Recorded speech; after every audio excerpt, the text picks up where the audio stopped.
Je vais vous montrer dans cette courte vidéo que selon moi la Bible fait une erreur dans sa chronologie concernant la création de la Terre. Cette vidéo vous montrera donc l'inexistence de Dieu, car Dieu ne peut pas faire d'erreur. Et si le prophète Moïse, qui est à l'origine de la Genèse, s'est trompé, c'est donc que la Bible est fausse. Bonne vidéo. Pour le premier point, comme vous le remarquez, Dieu créa le ciel et la terre au verset 1. C'est une erreur pour la raison suivante. D'après la science, avant l'apparition de la Terre, qui a eu lieu il y a 4,5 milliards d'années, il y avait les étoiles ainsi que le soleil par exemple.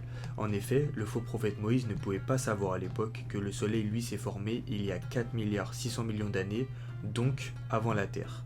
Normalement, Moïse aurait dû préciser que le soleil a été créé par Dieu avant la Terre, si la Bible dirait la vérité.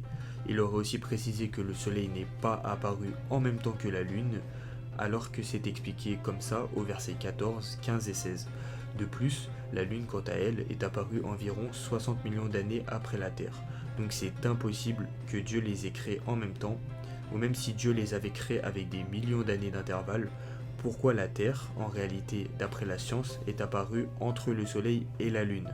Ce raisonnement peut vous paraître compliqué, mais cela montre bien qu'à l'époque, il était plus logique pour ces faux prophètes que la Terre fut la première création de Dieu et non le Soleil, ou les étoiles. Pour le second point, je vais vous faire un peu comme une conclusion, je vais vous faire une analyse simple qui montre que la chronologie de la Terre d'après la Bible n'a pas de sens. Selon la Bible, dans un premier temps, Dieu créa le ciel et la terre comme je vous l'ai dit précédemment. Pour rappel, c'est le premier des 6 jours de la création de la Terre, selon Moïse. Dans un second temps, à la suite de la création des mers, océans et tout ce qui englobe la surface de la Terre, Dieu créa la végétation, comme vous le voyez au verset 11. Ensuite, Dieu créa en même temps le soleil et la lune, comme nous l'avons vu. Ensuite, Dieu créa les étoiles. Après cela, Dieu créa les espèces vivantes, au verset 21. Et pour finir, les hommes, au verset 27. Tout ce que je viens de vous citer est censé représenter la vraie chronologie, mais en réalité, cela est faux. Maintenant, je vais vous faire le simple résumé de la vérité sur la création de la Terre, sans trop détailler et ajouter les dinosaures par exemple, car je verrai cela plus tard dans une autre vidéo. En premier temps, le ciel fut apparu.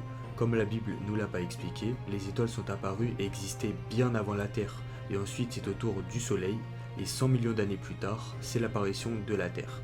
Presque 60 millions d'années après la Terre, c'est la Lune qui se forme, et nous le savons, la Lune est un satellite apparu en aide pour la Terre, et donc Dieu n'aurait pas pu créer en même temps la Lune et le Soleil. Le faux prophète Moïse pensait sans doute que la lune servait uniquement pour séparer le jour de la nuit. Ensuite, c'est l'apparition des premières espèces vivantes.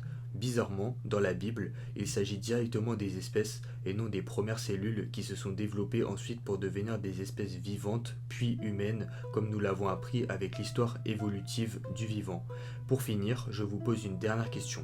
Pensez-vous réellement que si la Bible était la vérité, les premiers hommes seraient apparus il y a des millions d'années pour pouvoir écrire ou bien communiquer, alors que selon Dieu, les premiers hommes vivaient 900 ans et savaient parler par exemple?